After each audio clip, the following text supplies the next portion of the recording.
Assalamualaikum warahmatullahi wabarakatuh. Kami dari kelompok 2 akan mempresentasikan tentang penyederhanaan tata bahasa bebas konteks. Dan tugas ini adalah tugas akhir untuk memenuhi mata kuliah teori bahasa dan otomata. Yang dosennya adalah Bu Chandra Dewi Lestari. Ya, izin memperkenalkan diri, nama saya Firmansyah Sarifudin. Saya dari kelompok 2 dengan NIM 181351086.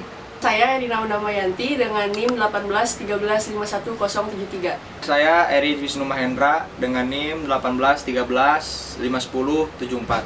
Nama Jaka Sahroni dengan NIM 181315199. Nama saya Kamila Oktaviani dengan NIM 181311102. Nama saya Kiki Padilla Risman, NIM 181351103. Di pembahasan ini mempunyai 4 poin. Poin yang pertama yaitu pengertian dan tujuan CFG. Yang kedua, penghilangan produksi useless. Poin ketiga, penghilangan produksi unit. Dan yang keempat, penghilangan produksi epsilon. Pengertian dan tujuan CFG yang akan dibawakan oleh saya sendiri dan rekan saya, Firmansyah Sarifudin. Kita masuk kepada pengertian. Konteks free grammar atau CFG merupakan salah satu bahasa formal yang dapat digunakan untuk mendefinisikan sintaks bahasa pemrograman.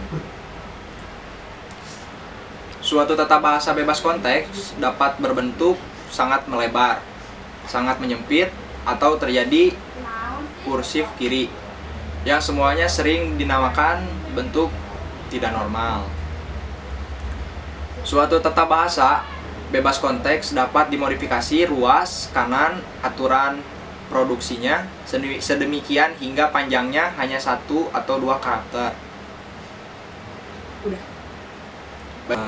Saya akan melanjutkan dari tadi rekan saya yang menjelaskan tentang pengertian. Ya, saya akan menjelaskan tentang tujuan dari CFG tersebut. Nah, penyederhanaan tata bahasa bebas konteks bertujuan untuk melakukan pembatasan sehingga tidak menghasilkan pohon penurunan yang memiliki kerumitan tak perlu atau aturan produksi yang tidak berarti. Misalkan, terdapat tata bahasa bebas konteks non-terminal ABC atau terminal AB. Non-terminal A menjadi terminal A. Non-terminal B menjadi terminal B. Nah, dari pembahasan yang tadi, ada kelemahannya dari tata bahasa bebas konteks tersebut.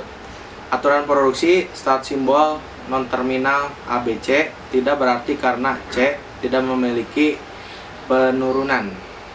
Baik, kita masuk kepada materi cara penyederhanaan CFG. Ada beberapa cara penyederhanaan tata bahasa bebas konteks atau konteks free grammar atau juga yang dikenal dengan CFG, yaitu Yang pertama, penghilangan produksi useless. Yang kedua, penghilangan produksi unit. Dan yang ketiga, penghilangan produksi epsilon. Penyederhanaan CFG yang pertama yaitu adalah penghilangan produksi useless. Dalam penghilangan produksi useless itu ada 2 pengertian. Yang pertama itu menghilangkan produksi yang membuat simbol variabel yang tidak memiliki penurunan yang akan menghasilkan simbol terminal. Dan yang kedua itu ada produksi yang tidak akan pernah dicapai dengan penurunan apapun dari simbol awal sehingga produksi itu redundan atau berlebih.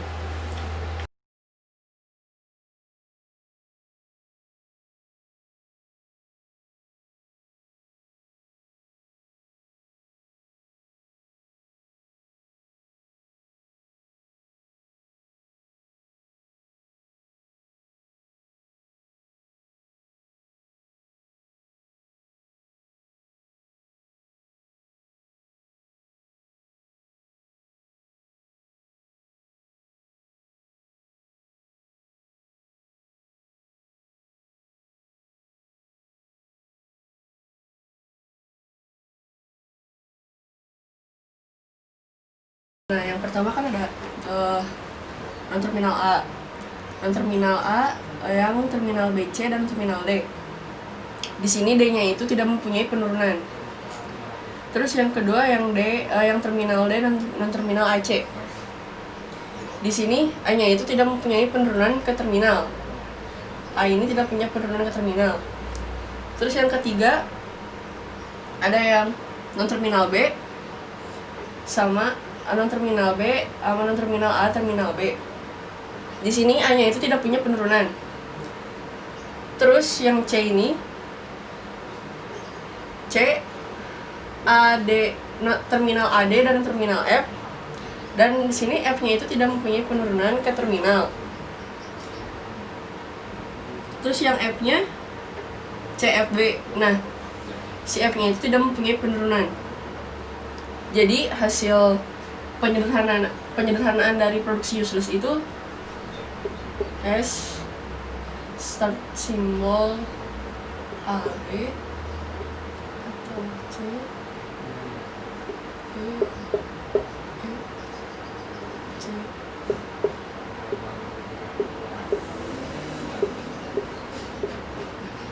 Jadi ini adalah hasil penyederhanaan dengan produksi useless.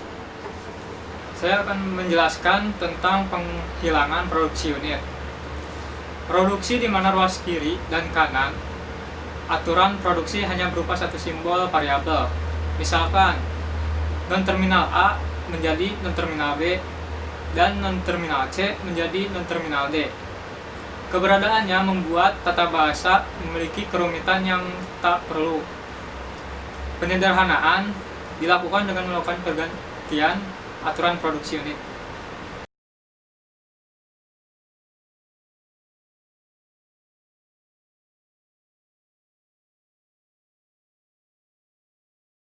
Untuk pergantian yang dilakukan, pertama yaitu start symbol non-terminal B menjadi start symbol terminal A. Lalu non-terminal A dan menjadi non-terminal B dirubah menjadi non-terminal A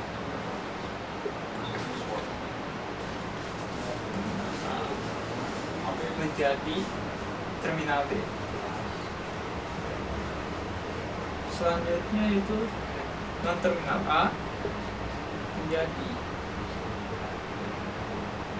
terminal AB atau non-terminal C berubah menjadi terminal A menjadi AB atau terminal B, sehingga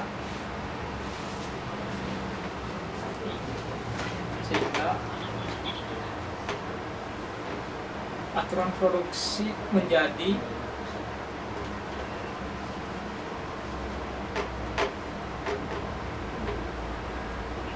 start symbol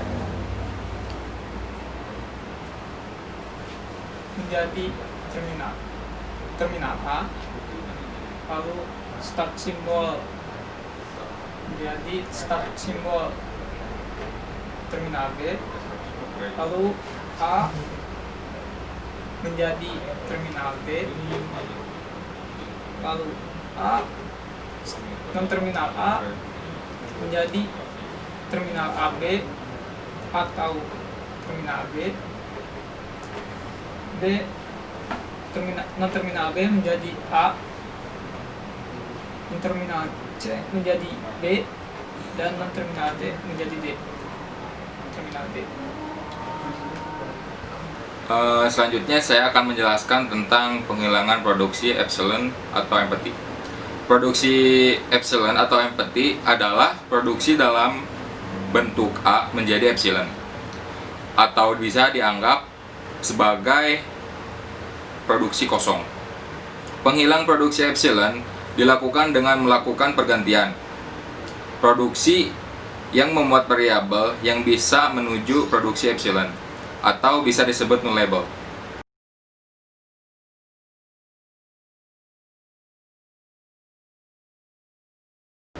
Misal ada soal S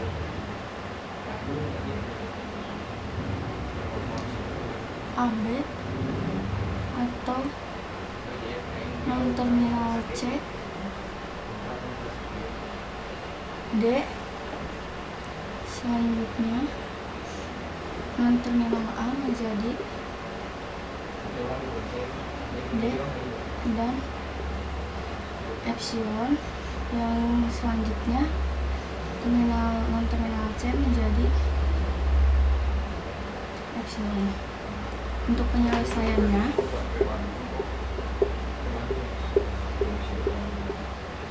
yang pertama kita hilangkan epsilon di non terminal C. Untuk menghilangkan epsilon di terminal C, yang kita lakukan yang pertama kali yaitu menghilangkan C di star simbol ini menjadi, untuk yang selanjutnya non terminal A tetap, terminal D ini masih tetap epsilon, sementara yang C sudah bisa dihapus. Selanjutnya yaitu kita menghilangkan epsilon di non terminal A. Yang pertama kita lakukan sama seperti sebelumnya, yaitu S berubah menjadi AB, D atau B.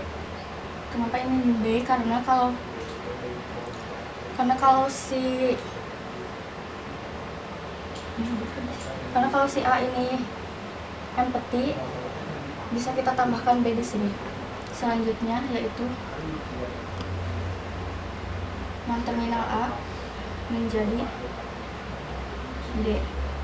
Sementara yang empty tadi sudah bisa dihilangkan.